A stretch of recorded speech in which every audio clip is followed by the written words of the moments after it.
Вторник, 8 август, кратки вести во 12 часот. Светската награда за хуманизмот за 2023 година ќе му биде доделена на еден од најголемите американски и светски слависти, професор доктор Виктор Фридман од Универзитетот од Чикаго, Соединетите американски држави. Свечената церемонија ќе се одржи утре на празникот Свети Климент Летен во куќата на Уранија на Ману во Охрид со почеток во 12 часот. Пригодни беседи за Фридман ќе одржат председателот на Охридската академија на хуманизмот Јордан Плевнеш и градоначалникот на Охрид Кирил Пецаков, кој ќе му ја врачи наградата на добитникот. Со своја беседа на присутните ќе се обрати и лауреатот Виктор Фридман. Продолжува неподносливата неодговорност со која поединци продолжуваат да се однесуваат кон градот и заедничкото добро во него. Рубриката Срамизам на Охрид Прес постојано посочува на вакви појави во насока на подобрување на состојбите. Периодов имаше и што да се види. Повторно во езерото беше фрлена една од рекламните табли поставени на кеот, а во вода заврши и велосипед. Викендов беше падната и оштетена канделабра, односно еден од столбовите на кој е поставено осветлувањето на пешачката патека кон Горица. Со оглед на габаритот и тежината на истата, некој сериозно се потрудил да го оствари ова дело.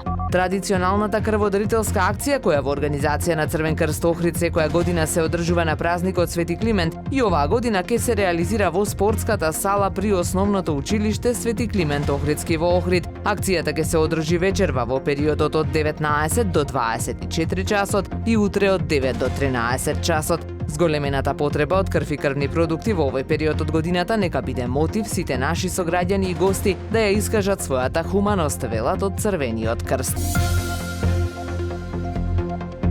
Времето денес сончево и посвежо со мала до умерена облачност, дува повремено засилен северен ветер. УВ индексот ќе биде 8, максималната температура во Охрид до 26 степени. Повеќе информации на ohridpress.com.mk.